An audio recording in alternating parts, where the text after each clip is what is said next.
Shalom. Ya, pertama saya mau mengucapkan terima kasih kepada Pastor Jos Oci ya dan Ibu Bambang. Kalau udah pada tahu ceritanya, oke. Dan semua tim pelayanan yang ada di tempat ini, thank you banget saya bisa hadir di sini. Bandung ke Bandung selalu menjadi satu highlight dalam kehidupan saya karena saya bersama istri, bersama keluarga pernah tinggal 5 tahun ya di KBP sebenarnya di Padalarang ya. Jadi saya bersyukur banget dan amazed melihat tempat ini luar biasa. Tuhan sangat memberkati saudara dengan tim yang luar biasa, pemimpin yang luar biasa, tempat dan semuanya. Tuhan punya sesuatu rencana yang indah dan besar bagi kita semua. Amin. Haleluya. Saya ingin memulai dengan satu introduction sekaligus kesaksian. Jadi saya perkenalkan dulu, saya ada bawa PowerPoint. Sudah siap? Ya. Saya dikasih topik tentang Man of Peace ya. Somehow nanti kita pasti akan sampai ke sana.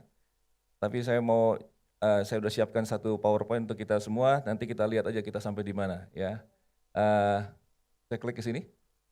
Ya, ini saya bersama dengan istri. Kebetulan istri saya datang bersama Sylvie, bangkit berdiri. Thank you. Bulan Agustus nanti kita sudah menikah 29 tahun. Iya, tahun depan perayaan 30. Oke. Jadi dan kita dikaruniai 3 putri. Ya, belum keluar nih. Ya. Oke. 3 putri, jadi saya yang paling ganteng di rumah. Ya kan? James Bond sendiri. Jadi beginilah ya Tuhan kasih. Nah, masing-masing lahir di tempat yang berbeda, di kota berbeda, tergantung bapaknya tugas misi di mana, ya kan? Yang terakhir lahir di Bandung, Angel. Nah, jadi saya dikaruniakan Tuhan 3 putri Jensi dan juga pernah merintis 3 gereja. Ya, pengalaman inilah yang kemudian saya tuliskan di dalam sebuah buku. Saya sudah menulis satu buku, ya berjudul Did God Really Say? Bisa lihat di bio, ada link di sana. Ya, pengalaman jadi parents, ya parenting 3 Gen Z daughters dan merintis dan mengembalakan 3 jemaat. Saya curahkan di sana. I believe God put a message in my heart untuk generasi ini, untuk bagaimana kita melihat generasi Z ya khususnya dan pelayanan kita ke depan. Oke? Jadi saya mau introduce satu persatu nih. Ashley yang nomor 1. Kalau belum follow boleh follow. 26 tahun, lahir di Medan, ya dia influencer, ya merek-merek yang luar biasa, ya Christian Dior, Hermes, pokoknya yang kayak gitu-gitulah, ya kan. Jadi kita terheran-heran, kalau saudara lihat saya di story, makan di tempat yang bagus, biasanya itu tempat dia jadi tamu di sana, oke? Bukan saya yang bayar. Jadi saudara Ashley udah lulus dari UPH, dia luar biasa, sangat diberkati, oke? Nah yang kedua ini Gloria 22 tahun. Dia lulus dari Newcastle di Inggris, kemudian dapat pekerjaan di London. Semua cerita itu cerita yang ajaib. I'm living in the miraculous. Maksudnya kalau saudara tahu saya sekitar taruhlah 3-4 tahun yang lalu. Things totally change. Ya, karena Tuhan bekerja secara luar biasa. Sampai kalau ukuran saya ini punya anak kuliah di luar negeri itu sebenarnya mustahil. Tapi Tuhan bisa atur sedemikian rupa, dia dapat kerjaan di London yang luar biasa, digital marketing company, dia punya klien itu kayak Ferrari, Ray-Ban, sekarang dibilang Hilton Hotel. Jadi global campaign-nya Hilton itu Gloria dan timnya yang lagi bikin. Jadi ini luar biasa, ini bisa-bisa nggak pulang, ya kan? Gloria yang nomor 2. Jadi yang Gloria lahir di Jakarta, Ashley lahir di Medan. Nah yang ketiga Angel lahir di Bandung. Dia masih kelas 3 SMA, tapi udah jadi influencer juga. Ya, bukan saja di endorse, dikasih barang tapi dia dibayar juga dan sebagainya, ya. Ya mereka berdua nih yang jadi influencer nih, Ashley dan sini ya. Ashley dan tapi yang ini camera shy, dia nggak mau. Oke, nggak mau difoto, jarang. Oke. Mereka berdua yang ngeledekin saya, sekarang dia jadi influencer juga ya, katanya gitu loh. Ya, jadi istri saya yang sibuk ngurusin influencer ini, siapin baju dan sebagainya dengan jadwal-jadwal kami, amen. Nah, Tuhan kasih saya kesempatan untuk merintis waktu masih single satu kali. Karena saya lahir baru itu umur 18 tahun, ya kan. Papi mami di rumah ada persekutuan selama 10 tahun, 76 sampai 86. Tapi saya setiap Kamis malam itu persekutuan selalu kabur dari rumah, ya, nggak mau ikutan. Jadi mami saya agak frustrasi, saya pernah kabur dari rumah, nggak naik kelas dan lain sebagainya kan. Kalau ada saya terjebak nggak bisa keluar, nggak bisa kabur, maka mami saya akan minta, Pak Pendeta tolong doain anak saya bandel, lari dari Tuhan. Jadi saya sering ditumpangin tangan sama pendeta-pendeta, saya jadi sebel sama pendeta. Akhirnya jadi pendeta.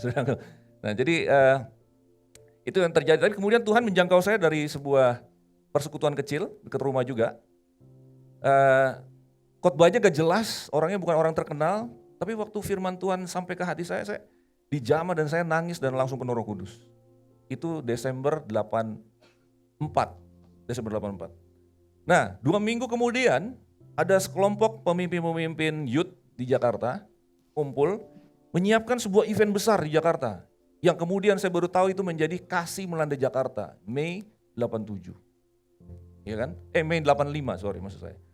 Nah, jadi saya 18 tahun jadi panitia termuda. Ya. Saya diajarin berdoa, menginjil dan sebagainya. Dan saya terlibat di sana dan kemudian 86 ada gereja dirintis dari Amerika, misionari diutus ke sini. Saya jadi murid di sana, saya dilatih jadi penginjil kampus. Nah, di saat itulah ada 2 anak dari IPB Bogor, Institut Pertanian Bogor, ibadah di tempat kami. Jadi saya bilang, wah luar biasa kalian ya dari Bogor. Oke, waktu itu hari Kamis saya bikin komsel sama kalian. Jadi saya setiap Kamis sore pergi ke Bogor bikin komsel dengan 2 anak ini. Dari 2 ini jadi 5, 9, kemudian 15. Kami sewa rumah itu, ya nanti saya akan cerita tentang safe space movement. Menurut saya itu adalah satu tempat di mana safe space, orang merasa aman, bawa teman-temannya di sana, kita main gitar, nyanyi-nyanyi, kemudian saya share firman Tuhan, bertobat, kita bikin kolam yang sederhana, kita baptis di situ, dan bertumbuh, ya. Kemudian saya sewa satu tempat di hotel di dekat Kebun Raya Bogor. September 1990. Jadi saya baru 5 tahun lahir baru. Saya menemukan diri saya usia 23 tahun, merintis dan menggembalakan jemaat. So, Tuhan kasih DNA seperti itu, karena saya juga mungkin kayak merasa hutang budi dengan pelayanan kaum muda gitu ya. Jadi saya senang dengan kaum muda, sampai sekarang saya masih memikirin bagaimana generasi berikutnya. Jadi, pada saat saya tinggal pergi ke Portland Bible College, ada sekitar 150 orang. So akhirnya saya pergi, kemudian pulang married, saya bersama istri merintis di Medan. Ya ini sambil kesaksian, oke? Saya percaya ada anak-anak muda di sini, pada saat saya sharing ini satu benih masuk ke dalam hatimu untuk engkau bisa memimpin jemaat Tuhan di masa depan. Haleluya, amen. Kami berdua ke Medan, juga sama sewa rumah tua gitu kayak zaman Belanda. Saya ibadah di situ, tinggal di situ, anak-anak jemaat, staff juga tinggal di situ, mereka sering nginep di sana. Jadi kita hidup sama-sama. Istri saya masak, kita semua makan. Kalau kita perlu furniture, kita nggak beli jadi, kita beli papan, kayu, balok, kita potong-potong, jadi ada bonding, live together. Ya, by the way, sempat Yose Carroll waktu itu belum ada JPCC, dia lagi pulang ke Medan, ketemu saya, Yose, kamu khotbah tempat saya. Jadi saya pernah Yose Carroll khotbah di tempat saya yang sangat sederhana itu, baru berapa orang gelintir orang, oke? Jadi itulah kehidupan kami, dan kemudian sampai sekarang anak-anak ini yang menggantikan saya, Sinambela, ya okay? Jemaat kami 95% orang kita Batak, yang dari Sumatera Utara di sini, selain Bro Siringo-ringo ini, ini saya udah kenal lama, teman lama saya ini. Ada yang dari orang kita Batak di sini, haleluya, Horas Jalagabe, amen. Ya bro, jadi aku dikasih marga bro di sana bro. Ya karena mereka bilang, pertama kami nengok Bapak, heran kami ngapain orang Cina ini ngurusin kami di sini katanya. Ya kan? Karena kita urus tuh orang anak dari Porsia, Baligi, Siantar, Dolok Sanggul yang merantau ke Medan kuliah, kita jangkau. Terima Tuhan Yesus. Jadi mereka kasih saya marga, Cinaga. Ya kan? Cinaga. Ya, jadi Sinaga palsu ya. Bulan lalu saya melayani rock yang di sini Pak Bob Foster Sinaga. Saya langsung gemetar, Pak, saya Sinaga palsu, Pak. Sinaga palsu, oke? Nah, itulah kehidupan kami. Ya, kapan-kapan saya bisa cerita bahwa saya pernah membela 1 orang, bro. Digebukin 100 orang. Saya meresikokan nyawa untuk selamatkan 1 orang. Kapan-kapan aja ceritanya, oke? Itu pengalaman di Medan, kota yang keras, oke? Dan kemudian baru terakhir di Bandung. Pada saat teman kami, IJB3 di atas ya, dapat bisa bangun Cahaya Bangsa. Ya, waktu itu pastornya masih misionari, Garrett Hansen. Katanya dia mau ada jemaat di sana, tapi penatua nggak ada yang mau pimpin. Jadi dipanggil lah Yusak Anjana. Pada waktu itu baru kita beli rumah di Sentul City. Kemudian saya pindah. Ya, kami diajar untuk pergi, go anywhere, do anything, pay any price. Itu waktu itu kami di training seperti itu. Oke, jadi akhirnya kami mendarat di sini di Bandung selama 5 tahun. Nah, setelah itu saya mengalami seperti kayak padang gurun yang panjang. Saya nggak tahu gimana panggilan saya. Baru beberapa tahun terakhir ini tadi yang saya cerita, God revive the calling, God revive the sense of destiny. Buku ini open doors for me sampai hari ini. Melalui buku itu ada di sosial media, sampai Pak Uci bisa lihat saya di sana. So here I am. God brought me here. Okay? So I believe God has a message untuk kita semua pada pagi hari ini. Amen. That's the introduction. Haleluya. Amen. So ini musiknya jalan terus. Haleluya. Suara saya jadi kayak dari surga ya. Saudara, saya senang sekali tadi yang sampaikan firman Tuhan. Bu siapa namanya? Stella. Bu Stella. I cannot possibly preach better than her. But that's poinnya itu luar biasa sekali. Dan dia bilang Christocentric. Semua berpusat pada Kristus. Nah, kalau sudah perhatikan juga di apa yang saya share terakhir ini, saya berusaha mengembalikan kekristenan kita kepada fokus yang benar, yaitu kita harus fokus kepada Kristus, karya salib, and the gospel. Banyak dari kita mencampur adukan, bahkan kata-kata Tuhan Yesus sendiri, kadang-kadang Tuhan Yesus itu berbicara untuk, sepertinya dia berusaha meyakinkan ya saudara-saudaranya orang Yahudi, yang mau membangun kebenaran mereka sendiri melalui mentaati hukum Taurat. Karena Tuhan tahu itu mereka semua pasti gagal. Dan Tuhan tawarkan, sebenarnya dia mensuplai kebenaran melalui karyanya. Pada saat dia di kayu salib, dia men-take over semua kesalahan kita, dosa kita, kelemahan kita. Dan kemudian dia bangkit dan menyediakan kepada kita satu kehidupan yang luar biasa. Yang bukan lagi berdasarkan upaya kita untuk menggapai perkenan dia. Sekarang perkenan itu diberikan kepada kita yang tidak layak. Ya, saya karena ada tema Man of Peace hari ini, saya ingin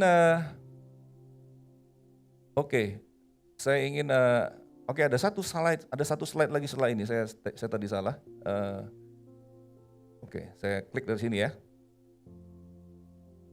Saya akan bicara tentang kota perlindungan hari ini. Tapi ada satu, ini dia. Ada satu ayat di Ibrani 6 dikatakan begini, karena itu untuk lebih meyakinkan mereka yang berhak menerima janji itu. Saudara, setiap kali ada kata janji, covenant, itu sesuatu yang sangat serius, saudara. Ya, Tuhan kalau ngomong itu dia nggak pernah dusta dikatakan. Tapi orang udah Tuhan ngomong, udah pasti dia nggak dusta, Tuhan masih double down lagi His promise dengan bersumpah dikatakan. Jadi Tuhan tuh serius banget dengan apa yang dia janjikan, dengan perjanjian, ya. Nah, dikatakan Allah telah mengikat dirinya dengan sumpah supaya oleh dua kenyataan yang tidak berubah-ubah, satu dia tidak mungkin berdosa, yang satu lagi dia bersumpah tentang mana Allah tidak mungkin berdusta, kita mencari perlindungan. Semua katakan perlindungan. Yes, perlindungan, we seek refuge dikatakan. Beroleh dorongan yang kuat untuk menjangkau pengharapan yang terletak di depan kita. Nah, saudara, apa yang dunia nggak punya hari-hari ini adalah kepastian keselamatan. The assurance of salvation. Di dalam ketidakmampuan kita, kegagalan kita, di dalam brokenness of our own life story, di mana tempat kita berpijak? Kita mau membanggakan apa? Pada saat COVID kemarin semuanya ambruk. Yang bisnis juga ambruk, relationship banyak yang ambruk, kesehatan ambruk. Di mana the sure foundation tempat kita berpijak. Pada akhirnya kita dipaksa untuk berpaling dari diri kita kepada sesuatu yang lebih dahsyat. And actually it's Jesus. Nah, pada saat kita berbicara tentang Yesus, kita gimana ya? Ada banyak pada saat kita berbicara tentang Yesus, ada banyak unsur-unsur atau elemen-elemen yang lost in translation dan lost di dalam karena kita punya kacamata yang salah gitu loh. Saudara pernah nonton film 3D? Saudara pakai kacamata kan? Bagaimana akhirnya kalau saudara masuk ke bioskop tersebut 3D, tapi saudara nggak pakai kacamata, maka gambarnya jadi tidak sinkron kan? Nah, kalau kita tidak punya pemahaman tentang sentral semuanya adalah Kristus dan karya salibnya yang perjanjian yang lama dan baru diacak-acak, maka gambarnya menjadi tidak indah. That's the problem. Jadi saya nggak tahu, saya mau bermanuver bagaimana karena saya sebenarnya ingin berbicara tentang bagaimana Kristus itu bisa memberikan satu assurance kepada kita. Saudara, sejak awalnya saya melihat satu pola. Pada saat Tuhan mengatakan ada pohon kehidupan, terus ada pohon pengetahuan yang baik dan jahat. Saudara pernah perhatikan nggak pohon pengetahuan baik dan jahat? Ada baiknya loh di situ. Tapi Tuhan bilang bukan itu tempat kamu. Tempat kamu adalah yang ini, kehidupan. Lawan kehidupan apa? Kematian. Jadi kebaikan manusia hanya menghasilkan kematian. Your obedience, your holiness dengan upayamu, ketaatanmu, kamu berdoa. Kenapa orang bisa tawar-menawar dengan Tuhan? Tuhan, aku kan udah melayani engkau selama 20 tahun, kenapa aku doa gak sembuh? Itu adalah pohon pengetahuan baik dan jahat. Kamu berusaha meninggikan kamu punya kebaikan yang adalah bagian dari kematian. No, actually, kau perlu menerima saja dari kehidupan yang Yesus provide. That's the way I explain bahwa mentalitas ini baik dan jahat, itu masih ada sampai sekarang. Padahal Tuhan punya sistem yang baru pada saat setelah dia naik ke kayu salib. Pada saat kemudian Adam memakai pohon, saya pakai ini aja ya, ini karya salib biar jelas ya, ini karya salib, ini adalah yang baru, ini yang lama, kalau saudara kan dari kiri ke kanan kan. Di sinilah pohon pengetahuan baik dan jahat, di sini pohon kehidupannya. Pada saat Adam jatuh dalam dosa, dia pakai daun ara untuk tutupi badannya kan. Dia sembunyi. Ada penuduhan, ada condemnation, ada fear, ada shame, rasa malu, takut. Kemudian mereka tutup dengan daun ara. Itu agama. Upaya manusia untuk berkenan lagi kepada Tuhan. Mudah-mudahan Tuhan menerima apa yang aku lakukan. Muncul ke ability untuk membedakan baik dan jahat menurut manusia. Dan hasilnya adalah daun ara. Tapi kemudian Tuhan datang. Dan ini satu pertanyaan yang paling penting hari ini. Saya mau tanya saudara, siapa yang pertama kali mencari?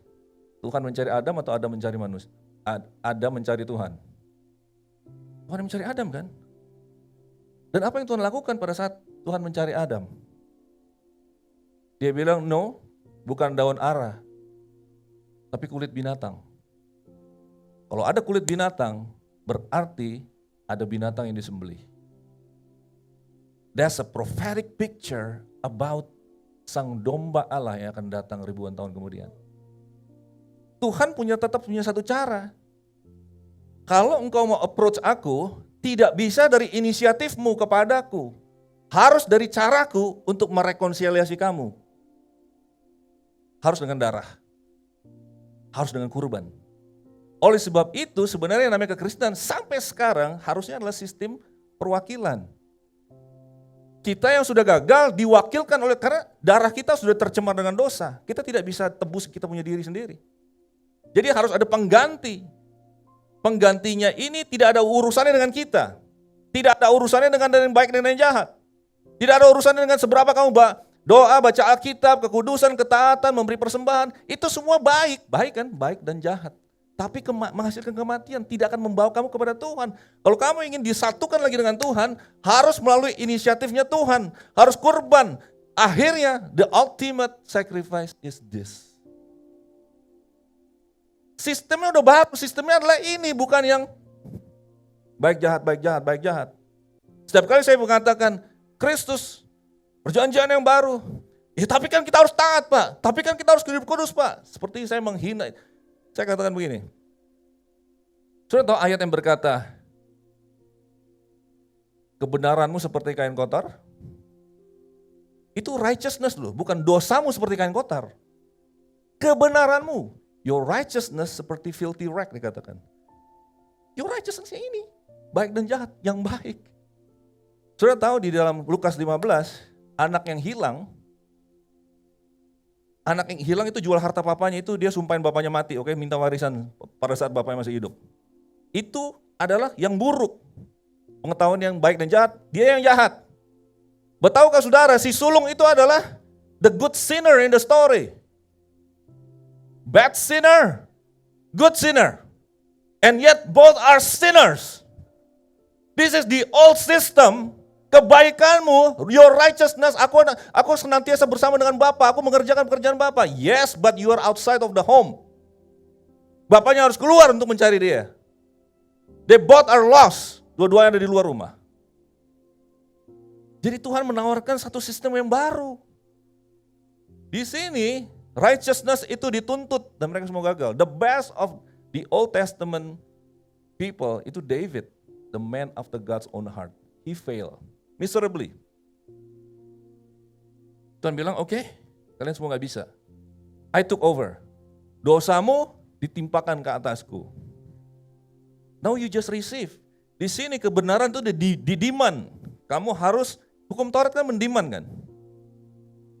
Karena hukum Taurat itu untuk menantang mereka dengan sistem ini, baik dan jahat, baik dan jahat, baik dan jahat. Oke, sekarang begini. Pada saat Tuhan berkata, jangan berdusta, itu sebenarnya ada refleksi daripada sifatnya Tuhan. Tuhan itu perkataannya semua benar, tidak ada dustanya. Tapi kamu tuh suka dusta. Oleh sebab itu dikasih hukum, jangan berdusta. Saudara tahu gak pada saat Tuhan berkata jangan berdusta, sebenarnya Tuhan bukan begini loh. Ini ada 10, kayak kita ulangan anak-anak kita. Ada 10 soal, kalau benarnya 6 naik kelas. Kalau benarnya cuma 4 masuk neraka. Ya kan? Sebenarnya bukan seperti itu. Tuhan ingin mengatakan, taruhlah kita kasih contoh 10 perintah itu aja ya. 10 perintah diberikan, bukan Tuhan bilang begini. Ya kamu harus taati ini semua ya. Akan kontroversi kalau saya katakan begini. Sebenarnya hukum Taurat itu bukan untuk ditaati. Saudara pasti akan lempar batu kalau saya berhenti titik di situ kan. Tapi saya bilang gini, hukum Taurat sebenarnya untuk membuktikan kamu tidak bisa taat. Hukum Taurat diberikan untuk membawa kita to the end of ourselves. Untuk membuat kita bertekuk lutut, membuka hati kita, untuk akhirnya kita mengakui, kalau gitu harus ada solusi yang di luar daripada diriku. Karena based on baik jahat, aku gagal. Aku sekarang berhenti berdusta, tahun lalu aku berzina. Kalau aku sekarang berhenti berzina, kemarin lagi mengingini milik sesama. So, dituduh, supaya manusia mengakui kegagalannya. Dan kemudian Tuhan datang, ini loh solusinya. I take over everything. I done it for you. Kalau sebab itu dikatakan sudah selesai. Kita tinggal menerima. Dan saya mau challenge saudara. Hampir di setiap peristiwa di mana Tuhan Yesus berkonfrontasi dengan orang Farisi, sepertinya Tuhan Yesus punya dua audience. Itu yang saya berusaha jelaskan kemarin. Yohanes 8, perempuan berzina dihadapkan. Berdasarkan hukum Musa, orang-orang ini bilang, dia harus dirajam batu. Tuhan Yesus kan seperti dijepit kan, berasa dijebak, ya kan? Kalau dibilang ya lempar batu, dia melanggar hukum Romawi. Gak boleh orang eksekusi sembarangan. Lagi pula di mana katanya kamu bilang love and grace, tapi tidak terjadi. Tapi kalau dibilang tidak, dia melawan Musa. Sebab itu dia diam. Tahu gak saudara, ada dua audience di sana. Yang satunya self-righteous, yang meninggikan poin kehidupan tadi, poin baik dan jahat. Mereka menunjukkan kami lebih baik dari para perempuan ini. Tuhan Yesus tulis-tulis. Sudah tahu kejadian itu di depannya bait suci, kalau sudah pernah ke Yerusalem itu tempatnya banyak bebatuan. Jadi dia menulis dengan jarinya di atas batu.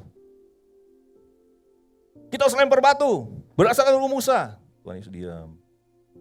Ada dua interpretasi. Pertama, dia sebenarnya ingin mengatakan, sudah tahu pada saat di atas Gunung Sinai, Tuhan menulis dengan jarinya di atas loh batu itu kan. So Jesus wanted to tell them, I wrote the law. Aku yang tulis itu hukum yang kamu kutip tadi. Dan yang kedua mungkin ya agak joke sedikit. Tuhan tulis selingkuhan-selingkuhannya ini semua orang Farisi ini. Ani, si Atun. Pas dilihat gini, dikatakan mereka satu persatu pergi dimulai dari yang paling tua. Kenapa? Mungkin yang dosanya paling banyak, oke? Pas lihat, waduh, oke, guys, permisi dulu guys, gitu kan. Semua akhirnya nggak ada. Terus perempuan ini udah tersungkur. Dia tahu hari itu dia akan mati. Dari sisi matanya dia melihat kaki-kaki yang berdebu, pick up batu-batu, mati aku hari ini. Rabi-rabi ini akan menghakimi aku. Tapi dia lihat pada saat semuanya pergi ada satu rabi yang berdiri di sana. Kemudian dia bertanya, "Hai perempuan, di manakah mereka yang menghukum engkau?" Tidak ada, Tuhan. Tuhan Yesus punya dua audiens. Audiens yang pertama, dia konfrontasi, dikatakan yang gak ada dosa lempar batu pertama. He confront self-righteousness. Kalian mau ngomong yang baik-baik, baik jahat, baik jahat, baik jahat. Kamu bilang mau bilang kamu lebih baik dari orang ini. Lempar batu pertama. Karena berdasarkan hukum Musa, kamu juga ada dosa. I come for a different system. In my system, I offer you righteousness. Not your struggle with right or wrong. Jadi akhirnya di dalam sin yang sama, yang tidak diberkati justru adalah orang yang try to uphold the law. Try to prove their righteousness. Siapa yang akhirnya diberkati? The broken ones. Dan Tuhan kasih dia, ini luar biasa, Tuhan kasih dia dua statement. Tuhan bilang, aku pun tidak menghukum engkau. It's a gift. Karena pada saat Tuhan berkata, yang gak ada dosa lempar batu pertama, sebenarnya ada satu orang yang bisa lempar batu. Tuhan Yesus kan. Yang lain mau lempar tapi gak bisa lempar karena gak memenuhi syarat. Tapi ada satu yang sebenarnya memenuhi syarat untuk lempar, tapi dia tidak mau. He gave the gift of no condemnation. It's a gift, it's a different system. Oh sebab itu Daud berkata, berbahagialah orang yang kesalahannya tidak diperhitungkan Tuhan. Dia salah, tapi gak diperhitungkan. Di kayu salib Tuhan Yesus berkata, ampunilah mereka sebab mereka tidak tahu apa yang mereka perbuat. Saya mau tanya saudara, sebenarnya mereka tahu gak apa yang mereka perbuat? Oleh mereka bersekongkol, tapi Tuhan dengan His mercy memasukkan mereka dalam kategori, mereka tidak tahu apa yang berbuat, aku kasih mereka mercy. Oleh sebab itu, nah this two statement changed my life. Waktu saya melihat, jadi saya berusaha lihat Alkitab ini, saya melihat pola-pola dasarnya apa. Jangan kita serabutan, lalu kita banyak mendengar motivasi. Motivasi kadang-kadang tidak grounded on a very solid foundation in the word. Dan itu bisa dimelencengkan menjadi hal-hal yang akhirnya gak karu-karuan. Saudara. Bisa masuk ego manusia juga di sana, bisa masuk ambisi juga di sana, bisa merasa juga lebih baik daripada yang lain. Setiap motivasi pun harus grounded on the cross. Oh sebab itu si wanita ini Tuhan bilang begini, aku tidak menghukum engkau, pergi dan jangan berbuat dosa lagi kan. Kita selalu orang yang senang-senang dengan lo begini, pasti mereka akan bilang, gak boleh sembarangan kan, Tuhan Yesus sendiri bilang jangan berbuat dosa lagi. Tapi saudara lihat urutannya ini penting.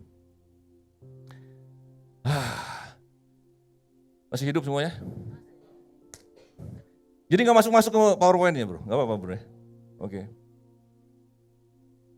Saudara Tuhan Yesus mengatakan, no condemnation is a gift. Karena yang dia deserve apa? Dia deserve condemnation. Tapi aku tidak akan menghukum engkau. Dengan diberikan karunia tidak dihukum, orang itu bisa punya power to sin no more. It's a different system. Tapi agama sebaliknya mengatakan, if you sin no more, I will not condemn you. Di sini. If I sin no more, saya berusaha baik-baik supaya Tuhan tidak condemn. You will fail. Itu agama. Terus saudara bicara sama teman-temanmu agama lain. Semua Tuhannya pasti ngomong gitu. Kamu berusaha untuk mengikuti perintah dan menjauhi larangannya. Itu kan inti agama kan? Menjauhi perintahnya, menjalankan perintahnya dan menjauhi larangannya. That's religion. Right, wrong. Tapi Tuhan bilang no. Ada satu cara. Jadi sebenarnya kita semua, we are all for holiness. We are all for obedience. Tapi jalurnya beda. Jalurnya adalah pohon kehidupan. Jalurnya adalah menerima yang kita tidak layak terima. The gift of no condemnation. Karena kebanyakan orang tidak percaya ada satu jenis motivasi yang lain selain daripada reward and punishment. Di sini kan reward and punishment. Kalau sudah kerja di perusahaan, if you do good, you get reward. If you do bad, you get punishment. Right? That's the system of the world. Tapi Tuhan itu ada satu lagi. Dan saudara harus percaya ada satu jenis motivasi yang berbeda dari dunia. Namanya cinta. Love can make you do crazy things. If you know, oleh sebab itu, pada saat dikatakan metanoia itu adalah sebenarnya perubahan pikiran kan, berbalik. Kita selalu tapi berbicara begini, metanoia itu dalam konteks ini. Kita harus berhenti dari yang jahat, kita harus yang baik, tapi masih berkutak di sini. Sebenarnya namanya metanoia adalah kan change the way you think kan. Yesus pertama kali itu kata-kata Yesus pertama waktu dia mulai melayani. Apa namanya? Sebenarnya waktu dikatakan bertobatlah, kerajaan Allah sudah dekat kan. Itu sebenarnya metanoia, ganti pikiranmu, sebenarnya itu. Tapi kita picture dalam diri kita namanya pertobatan adalah menyesali dosa, berusaha kemudian hidup kudus. Itu masih berkutat dengan diri kita, bro. Tuhan Yesus bilang, ubah pikiranmu. Kerajaan Allah sudah dekat. Dengan kata lain, the king is here. The king has come. The king has loved you. Dan akan dibuktikan dengan nanti puncak pelayanannya adalah dia naik ke kayu salib. So, change the way you think, change your focus dari tadi ngutek-ngutek di sini menjadi menerima karyaku ini. That's the only way kita bisa berubah. Every family got their broken story. Tapi satu-satunya yang bisa membawa kita keluar daripada itu semua adalah the revelation of what Jesus has done for us. Bukan usaha kita lagi. Amin, saudaraku? Orang Farisi yang berdoa di bait suci, aku bersyukur karena aku berdoa, puasa berapa kali seminggu, aku memberi perpuluhan, aku gini, dan aku tidak seperti orang ini. Sudah baca itu kan? Cerita Injil, siapa nih? Pemungut cukai. Tapi pemungut cukai ya menepuk-nepuk dirinya. Oh, aku orang berdosa. Dan Tuhan mengatakan, siapa di antara kedua itu yang dibenarkan? Same kan? The same line. Mulai dari Kejadian sampai Kain dan Habel juga seperti itu. Kenapa Habel bisa mempersembahkan? Karena dia percaya. Dia bawa domba. Kain ngotot dengan, gue bisa bawa sayur-sayuran, terserah gue. Tapi bapaknya ngajarin, mom and dad waktu jatuh dalam dosa, Tuhan kasih domba. Oke, he receive. Abel tuh by faith dikatakan oleh Ibrani 11, by faith. Dia mempersembahkan. Nah ini yang benar. Sekarang di UCC Bandung 2023, yang benar adalah engkau fokus kepada the Lamb of God. Not your whatever you do. Gimana lagi? Masuk ke Galatia, zaman perjanjian baru udah. Oke, kalian semua percaya Yesus ya orang Galatia, bagus, bangsa-bangsa lain udah mulai terima Yesus. Tapi kamu harus tetap disunat. Kaum Judaisar dari Yerusalem datang, marah besar Paulus. Nah, kalau bisa ditampilkan ayat di sini, bisa tampilkan ayat. Galatia 3 ayat 1. Paulus sudah meletakkan dasarnya bahwa keselamatan hanya karena anugerah dengan iman. Orang benar hidup oleh iman. Tapi kemudian harus ditambahkan lagi dengan sunat. Oh, percaya Yesus bagus, tapi harus tambah. Nah, sunat ini sekarang tahun 2023 bermanifestasi dengan yang lain-lain tadi. Percaya Yesus plus pelayanan, percaya Yesus plus doa, percaya Yesus plus hidup kudus. Semua itu baik.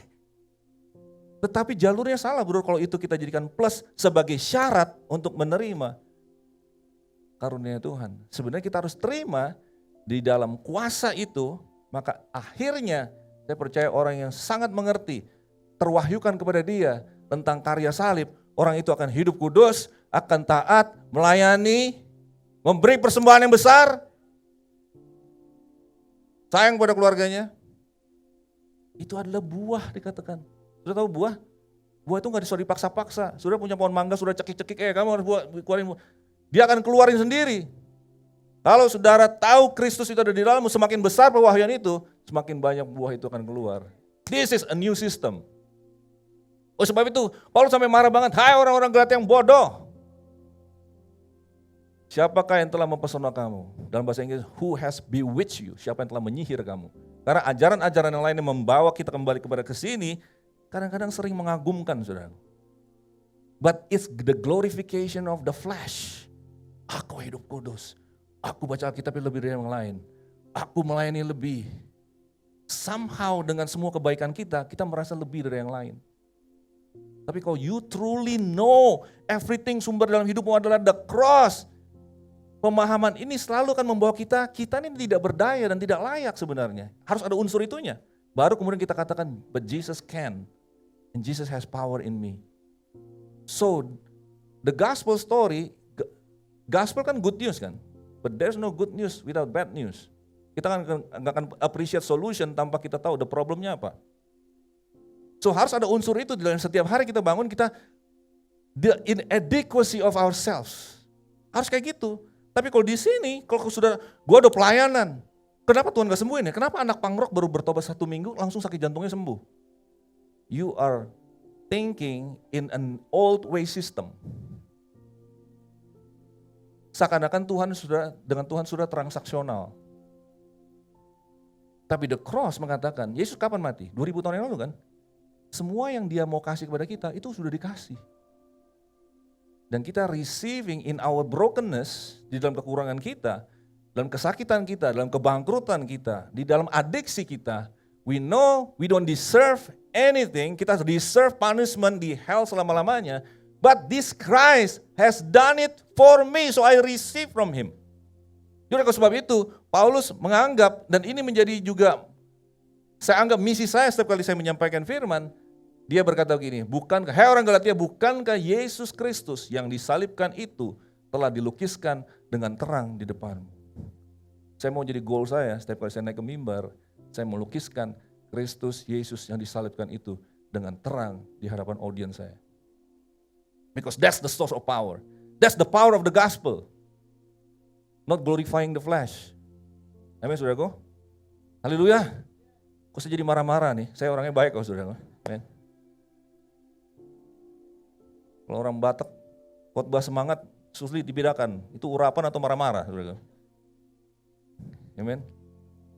Saudara, kalau kita tahu the beauty of Christ. Christ inilah yang disebut man of peace. Saudara tahu pada saat cerita Natal kita, malaikat berkata, damai di bumi. Saudara tahu? Cuman kayak satu gema, satu message yang udah biasa-biasa aja untuk kita, apalagi kita udah bertahun-tahun kan Natalan berapa kali.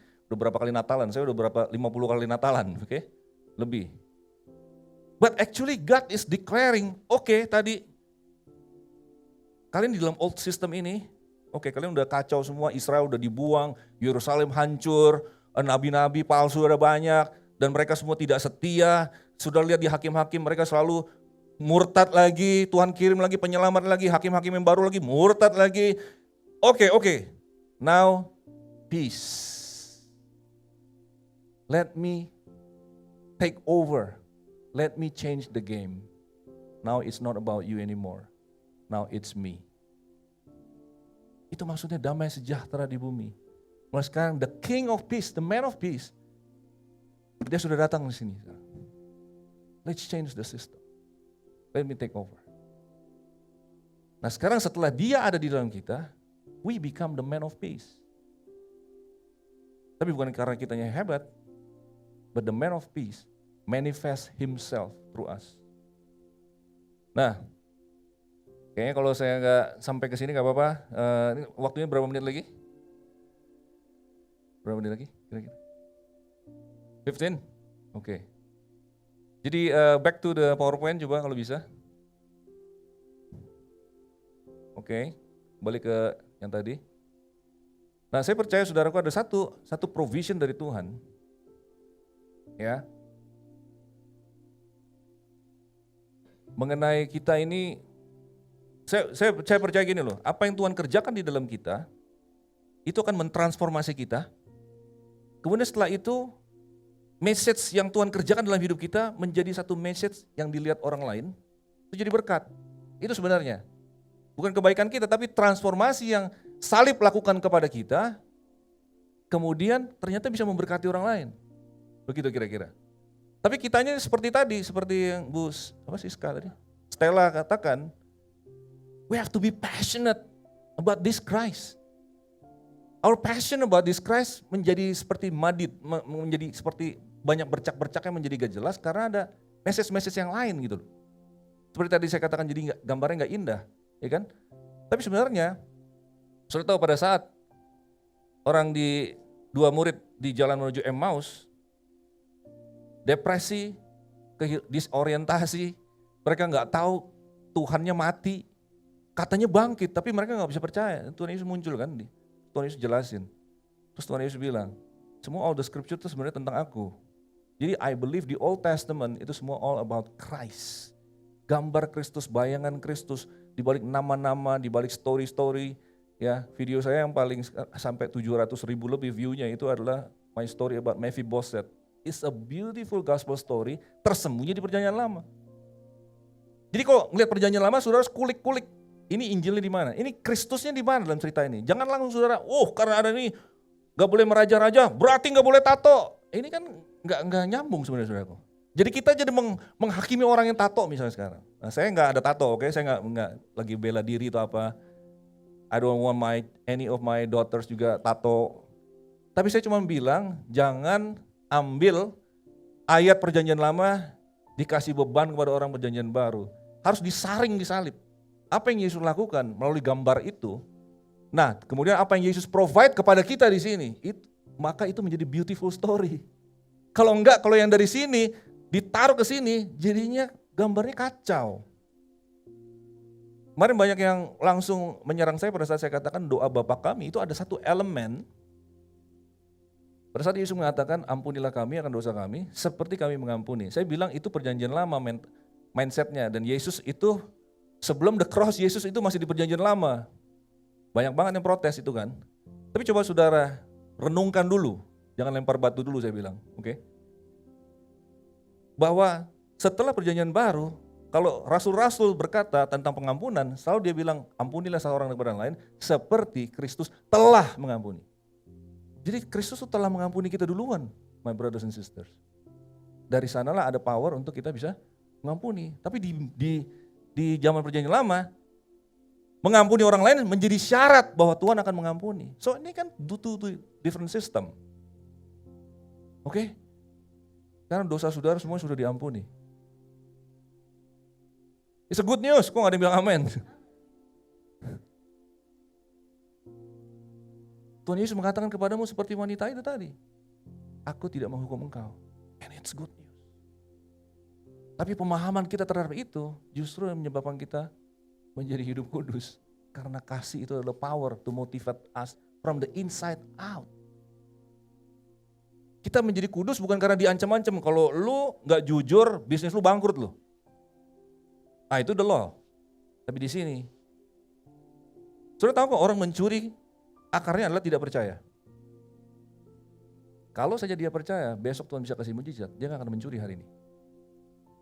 Lalu, so the revelation about what Christ provided for us, itu yang akan transform kita dari dalam. Itu akan meng-guide kita pada saat kita mengambil keputusan hari itu di tempat bisnis kita, di toko kita. So you are changed by revelation, bukan ditakut-takutin oleh the law. Karena takut dihukum Tuhan. Dan sebaliknya saudara berbuat baik supaya diberkati Tuhan. Tuhan gak bisa disogok saudara. Saudara semua sudah diberkati 2000 tahun yang lalu. Haleluya. Saudara sudah sembuh 2000 tahun yang lalu. We live now by the revelation about apa yang Tuhan udah accomplish itu. Dan kemudian semakin revelation itu kemudian tiba-tiba pop up menjadi wow moment, aha moment, kemudian itu termanifest. This is the new system. Oke, tadi saya mau ngomong apa sampai belok-belok lagi. Saudara, ada satu provision dari Tuhan yang menunjukkan hatinya tuh sangat-sangat luar biasa. Saudara, kalau kita bicara Perjanjian Lama kan kita bicara tentang Israel kan. Tapi tahu nggak, hati Tuhan untuk bangsa-bangsa lain sudah ada sebenarnya. Cerita Yunus disuruh ke Niniwe, itu apa? Bangsa lain. Irak pada zaman sekarang. Oke, nah ini Tuhan kasih satu provision namanya kota perlindungan. Karena orang Lewi tidak dapat tanah kan. Hanya 11 suku yang dapat dari 12. Lewi tidak dapat. Tapi mereka dikasih 60 kota. 48 kota. 6 diantaranya harus didedikasikan menjadi namanya kota perlindungan. Dan lihat itu, oke, ini 3 kota di sebelah kiri Sungai Yordan, di sebelah barat, 3 lagi di sebelah kanan. Di spread out sehingga, ini saya jelaskan di berikutnya. Kota perlindungan ini available dan juga accessible. Tuhan sendiri menentukan penyediaan ini. Dan ini adalah satu provision yang agak unik, saudara. Ya, agak unik. Dikatakan begini, kalau saudara pernah baca Alkitab bolak-balik, saudara pasti pernah kesandung ayat yang ini, yaitu bahwa ada provision untuk orang yang melakukan pembunuhan secara tidak sengaja. Dalam bahasa Inggris itu manslaughter. Ada beda antara orang melakukan murder, homicide kan, secara sengaja pembunuhan berencana, itu beda dengan saudara nabrak orang, misalnya orang yang mati. Itu bukan pembunuhan berencana, itu pembunuhan secara tidak sengaja. Nah, tapi keluarga yang terbunuh akan balas dendam. Nah, orang yang melakukan pembunuhan secara tidak sengaja boleh lari ke salah satu kota ini. Itu provision dari Tuhan. Jadi biasanya Tuhan itu adalah pelindung mereka yang miskin, janda-janda segala macam. Tapi ini adalah perlindungan bagi orang yang salah. Dan yang luar biasanya lagi, Tuhan menyambut juga orang asing. Biasanya orang Israel aja. Jadi orang salah, orang asing boleh masuk ke sini. Mengingatkan saya kepada Yohanes 3:16. Barang siapa percaya. So whosoever. Our God has a big heart. Dia melindungi, dia ingin menyelamatkan. Dan dibuat accessible, karena lihat spread out begini. Supaya orang dari manapun, di seluruh tanah Israel bisa lari masuk ke salah satu dalam kurang dari 24 jam. Lari aja, pasti ketemu yang paling dekat. Dapat dicapai dalam perjalanan dari titik manapun seluruh negeri. Dan kemudian aksesnya dipelihara baik-baik. Engkau harus menetapkan jauhnya jalan, jembatan, terus harus ada sign-nya, refuge ke sana. Dan orang-orang Lewi yang harus mengurus ini semua. Saudara, tadi saya katakan setiap apa yang Tuhan katakan di Perjanjian Lama harus kita ekstrak pelajarannya apa untuk hari ini. Saya percaya kota perlindungan ini digenapi oleh Kristus. Tuhan adalah kota perlindungan. Kota perlindungan adalah bayangan Kristus. Dia adalah kotanya itu sendiri dan dia adalah imam besarnya. Gambar imam besar itu adalah Kristus. Karena dikatakan orang yang tadi lari masuk sampai ke gerbang, maka orang Lewi harus try, ya ada trial. Kasus kamu seperti apa? Bla bla bla. Oke, kalau dia oke kan, maka dia boleh tinggal di dalam kota itu sampai imam besar mati. Pada saat imam besar mati, seluruh Israel akan nangis, tapi orang ini buat dia adalah berita sukacita, berita kebebasan karena dia boleh balik ke kampungnya. So it's a beautiful gospel story, kota perlindungan ini. Jadi saya ngapain ngulik-ngulik sampai ke sana dan kemudian saya aplikasikan menjadi safe space movement di pasal 12 daripada buku saya, because I believe this is prophetic for us. Bahkan di Bandung tahun 2023. Digenapi di kayu salib tadi saya katakan. Bapak ampunilah mereka. Ini adalah orang yang sebenarnya bersalah, tapi dianggap tidak bersalah. Luar biasa Tuhan itu. His mercy. Saudara, kalau perwira-perwira Romawi itu yang nusuk dia, nyamuk dia, kalau dipita sama Tuhan 1 detik, saudara, selesai mereka. Tapi Tuhan bersabar dengan mereka semua. Ya. Dan sekarang prakteknya adalah, sekarang Yesus sudah naik ke surga kan? Sekarang siapa kota perlindungan itu? You and me. Eklesia. Sama seperti Bapa mengutus aku, demikian aku mengutus kamu. Ya, biar mereka bisa melihat Tuhan di dalam komunitas kita. Sungguh Allah ada di tengah-tengah kamu. So you must create this kota perlindungan di mana-mana, di seluruh kota Bandung. The name of the Lord is strong tower, the righteous shall run into are safe. I call it safe space. Karena apa? Saya mau beritahu ya. Saudara, ada banyak orang berdosa, ada adiksi. Mereka nggak berani datang ke Paskal ini, ke geraha apa nih? Geraha Arkana. Make sense kan? Kalau ada orang mengalami gender dysphoria, teman-teman ngerti maksudnya istilah itu kan? Mereka mau gak datang ke sini? Mereka merasa gereja menghakimi. Kalau ada orang adiksi narkoba, mereka berani datang ke sini? Dia merasa tempat ini orang kudus semua. Jadi sebenarnya gereja gedung ini, Geraha Arkana, is a safe space for us. We feel safe. But the sinners, they don't feel safe with us. Nah sekarang jadi gimana dong? Saudara ingat, Tuhan Yesus datang ke dunia, itu aja udah, dia menjembatani satu gap yang sangat luar biasa antara Allah dan manusia kan. Tapi kemudian pada saat dia datang ke setiap kota, dia yang maha kudus, dia yang paling kudus, paling suci, tidak berdosa sama sekali, dia malah bergaul dengan orang yang paling berdosa di setiap kota. Sebab itu dia dilabel friend of sinners. Sahabat orang berdosa. Itu adalah ledekan, bully sebenarnya. Tapi itu menjadi labelnya Tuhan Yesus. Nah pertanyaan saya adalah, kenapa sekarang kita enggak? Kenapa tidak dituduhkan kepada kita anak-anak Tuhan, kita semua yang suci-suci ini, kenapa tidak dituduhkan kepada kita bahwa kita adalah sahabat orang berdosa? Something is wrong. Pada saat kita puas dengan event kita, ibadah kita. Saya percaya, fast forward aja langsung. Kita perlu menjangkau orang berdosa di luar gedung gereja. Yang percaya katakan amin. We must penetrate communities. Harus berani berrepot ria, bapak-bapak ikut komunitas bikers. Harus punya teman-teman orang berdosa. Sinners, unbelievers maksud saya. Oke? Jangan kita anak muda bersyukur, oh saya baru diterima kerja, puji Tuhan, semuanya anak Tuhan semua di kantor. Something is wrong mindsetnya. Sudah harus justru penetrasi di tengah-tengah orang-orang yang unbeliever. Anak-anak muda, saya percaya kaum muda tidak cukup bikin ibadah kaum muda. Karena tetap aja sekeren-kerennya ibadahmu, khususnya konteks kaum muda ya. Orang yang berdosa tadi saya katakan, tidak mau datang ke ibadahmu.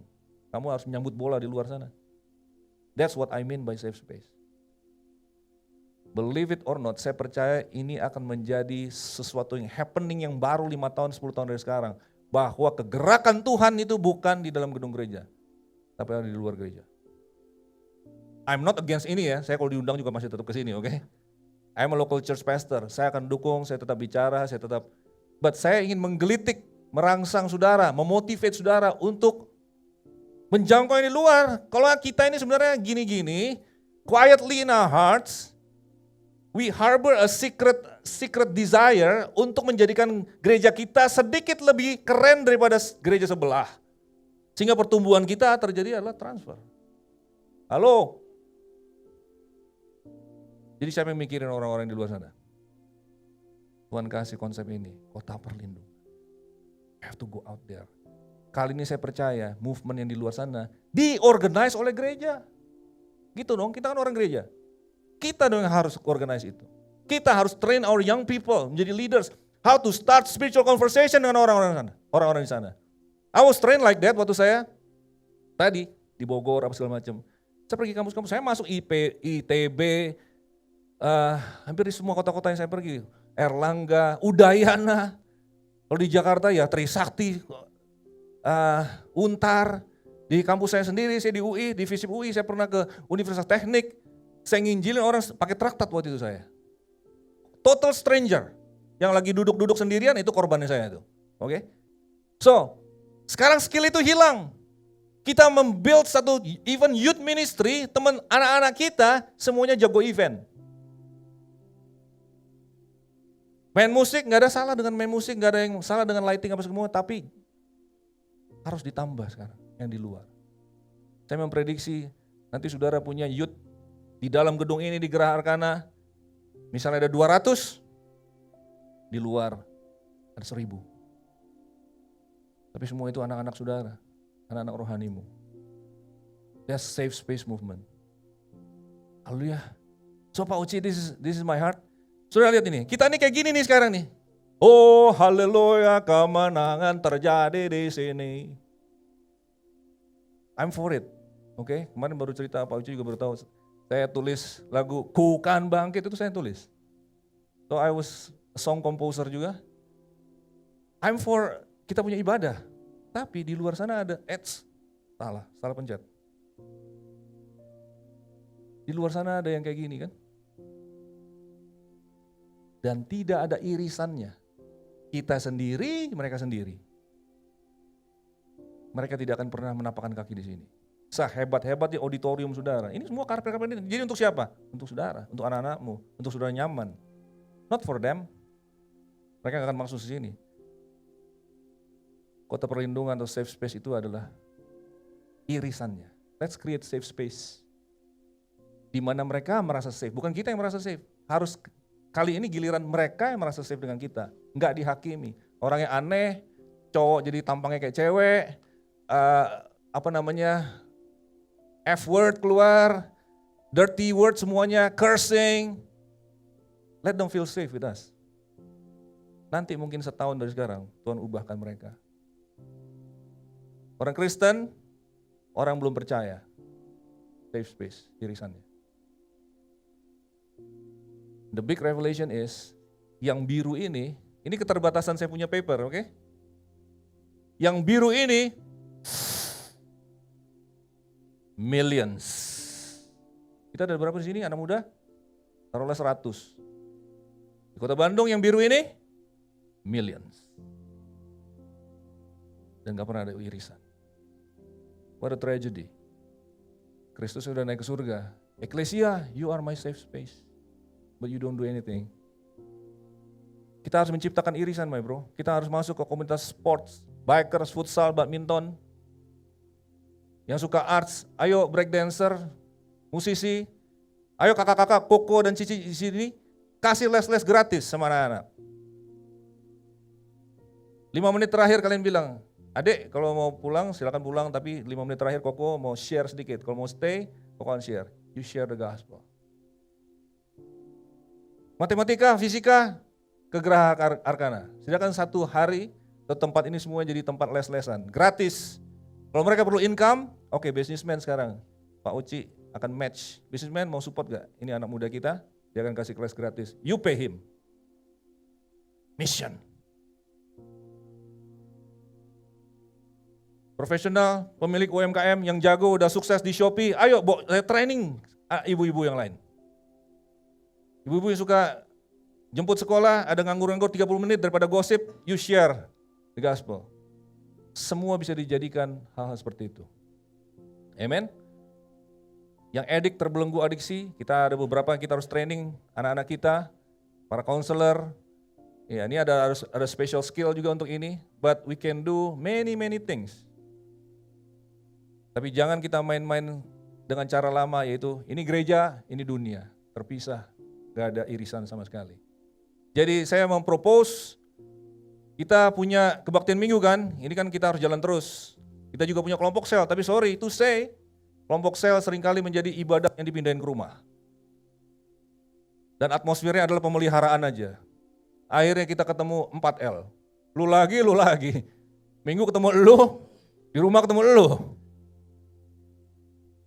Cuman kali ini yang khotbah bukan Pak Oci, ini semua ibu-ibu apa segala macam. Ya itu bagus, nah, makanya saya tertaruh di sini. But we have to create the third layer of ministry, safe space. Kita yang masuk ke dunia ini. Halo? Amen. Bertempat di marketplace dengan jadwal yang tidak terlalu rigid. Ini bukan kayak, ayo mari kita bangkit berdiri. Enggak, jangan pakai bau-bau gereja, enggak boleh ada di safe space. Jangan pakai bahasa-bahasa rohani, mari kita orang-orang percaya, saudara-saudara yang kekasih. Itu harus dijauh-jauhi. Ya kita enggak perlu cursing juga, tapi juga, hey guys, pakai bahasa-bahasa yang relate dong. Supaya orang merasa safe. Dan jangan kalau ngobrol sama mereka di safe space, pakai jarinya begini-begini. Anak muda zaman sekarang gak suka di lecture. Jalan sama-sama mereka, mengalami sama-sama mereka. Be vulnerable. Cerita kalian punya struggle. They will open up. Kemudian baru kita cerita Yesus sebagai solusi. Missional community, targetnya gak buru-buru. Kalau kita dulu zaman KKR kan, udah undang Benihin, lu harus bertobat lu malam ini. Gue udah capek-capek, udah invest banyak. Harus bertobat. Tapi kalau di dalam safe space ini, orangnya mau bisa bertobat tahun depan, 2 tahun lagi. Just be friend with them. Tuhan gak pernah paksa Zakius untuk jual kasih setengah hartanya. Tuhan hanya mau jadi friend sama dia. Haleluya. Ya inilah the man of peace-nya ada di sini sebenarnya. Orang yang layak menerima damai sejahtera, man of peace. Yaitu siapa? Orang yang paling terbuka hatinya. Ini kan instruksi Tuhan kepada 70 murid. Ya kan? Orang misi tahu bahwa ini adalah, kalau kita bilang shalom, damai sejahtera, pada saat itu mendarat kepada hati seseorang yang terbuka, that's the man of peace yang kita harus fokuskan. Jadi kalau kita melayani dalam komunitas ada 10 orang, ada yang terbuka 2, kita akan singkirkan mereka yang 2, kita akan ada engagement yang baru lagi dengan mereka. Sementara ini jalan. Oke? Jadi ini ada hal-hal yang lebih detailnya nanti aja. Oke, saudaraku? Yang penting sekarang sudah udah tahu. Kalau saya langsung tadi ngobrol mengenai safe space, saudara akan merasanya sebagai kewajiban. Tapi saya udah cerita tentang the beauty of Jesus, the beauty of the cross. Saudara harus ngalaminya, because you cannot give what you don't have. Sudah ngalami Kristus, maka sudah bisa cerita. That's power.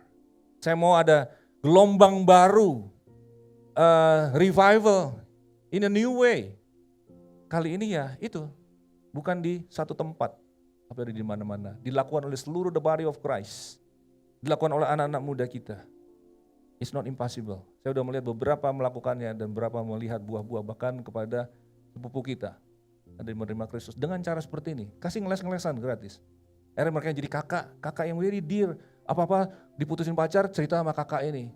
Lama-lama mereka terima Kristus, dibaptis. My friend, pastor the church, 7 orang sekali. It's not impossible. Kita aja yang takut selama ini. Oh, nanti kalau gue buka mulut nanti gue. No, if Christ ada di dalam saudara dan sudah terbakar. By the way tadi Emmaus saya belum nggak sampai ke poinnya. 2 orang murid di Emmaus itu bilang satu dengan yang lain pada saat Yesus sudah pergi, terus mereka bilang, bukankah hati kita berkobar-kobar tadi waktu kita mendengar Yesus bicara? Wow, karena Tuhan Yesus bilang, the whole Old Testament itu is about me. Berarti tadi pohon kehidupan itu, it was me, kata Tuhan Yesus. Bahtera Nuh, it was me. Orang keempat di tungku api, Sadrak, Mesak, Abednego, orang keempat, it was me. Hati mereka berkobar-kobar. Saya harap saya membuat hati saudara berkobar-kobar hari ini. To realize what Christ has done is luar biasa. Dan sudah bisa share kepada seluruh kota ini. Haleluya, pemain musik bisa maju ke depan. Thank you sudah bersabar. Sorry keluar dari waktu. Ya, kalau sudah nonton film itu, Jesus Revolution, you can see this dynamics. Bahwa Tuhan bergerak di antara orang-orang yang broken. Amen. Can tell you stories. Mari kita berdiri sama-sama. Thank you. Lagu. Yes. Yesus memegangku dengan tangan kananmu. Yesus memberiku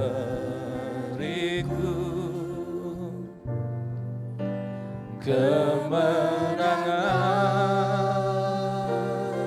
Katakan Yesus. Yesus memegangku dengan tangan kananmu. Yesus memberiku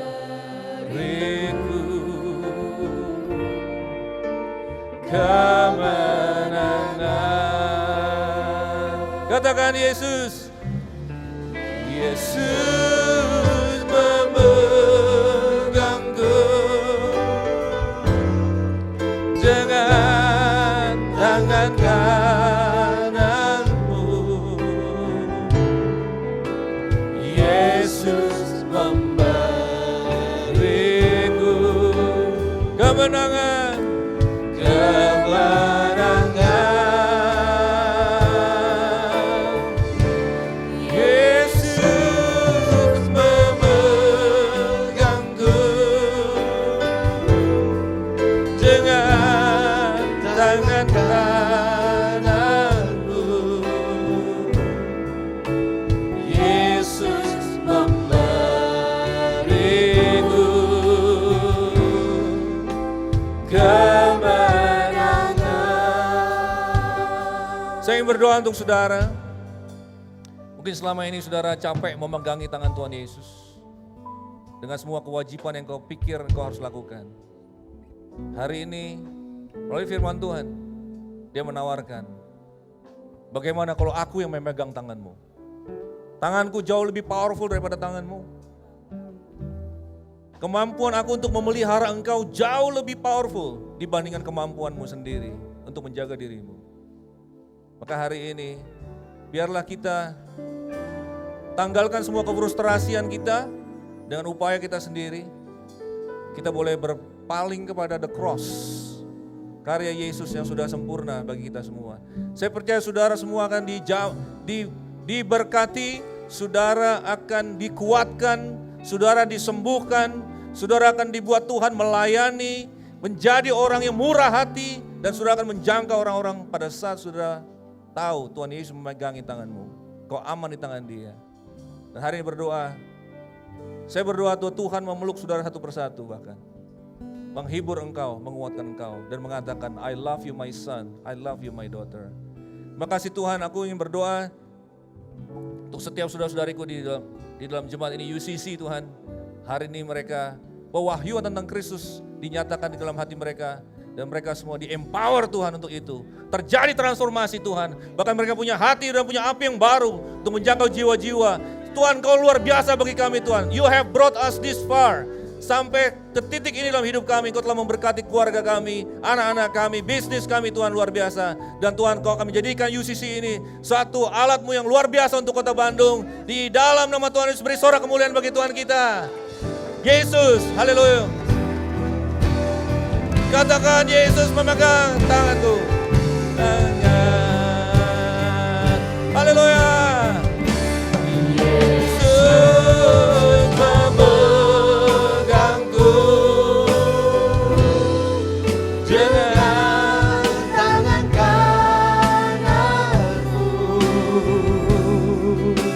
Yesus memberiku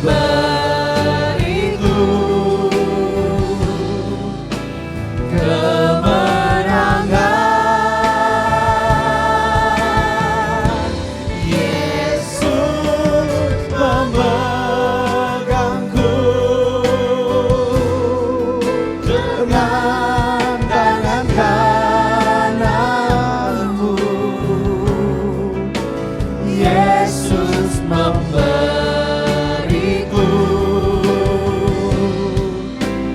kemenangan.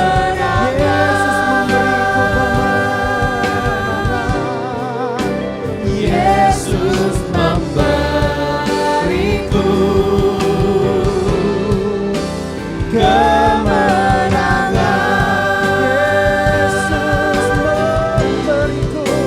Yesus memberiku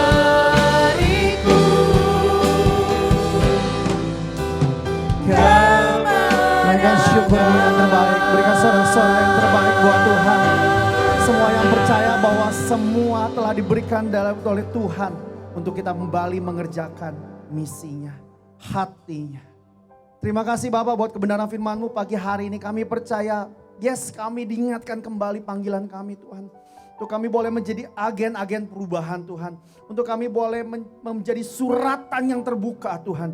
Kami tidak menjadi surat yang tertutup, tapi kehidupan kami pergi keluar menjadi surat yang terbuka. Untuk kami boleh dibaca oleh generasi Tuhan. Mari kami berdoa, kami sungguh rindu Tuhan untuk boleh menjadi tubuh Kristus Tuhan. Yang tidak menutup diri kami dengan dunia di luar sana. Yang bersifat apatis Tuhan. Tapi kami mau sungguh-sungguh hidup. Menjadi tubuh Kristus, menjadi komunitas yang pergi keluar, menjangkau, bercerita siapa Yesus yang hebat itu Tuhan. Terima kasih buat apa yang telah disampaikan oleh hamba-Mu Pak Yusak Tuhan. Terima kasih Tuhan, kami terima kebenaran ini Tuhan. Terima kasih Bella, sungguh apa yang Engkau sedang kerjakan di dalam kehidupan Pak Yusak. Kami berdoa, mari kita angkat kedua tangan kita berdoa untuk Pak Yusak. Semakin efektif dan efisien setiap waktu yang digunakannya. Untuk merich generasi, pelayanannya hari ini lewat media sosial semakin terspread out. Biar sungguh Safe Space Movement ini boleh berkembang di seluruh Indonesia ini Tuhan. Bapak kami berdoa Engkau yang cukupkan. Saya percaya Engkau cukupkan semua movement ini Tuhan. Terima kasih Bapak, hanya di dalam dan demi nama Yesus. Semua yang percaya sama-sama kita katakan, amin. Thank you Pak Yusak. Boleh silakan duduk saudara.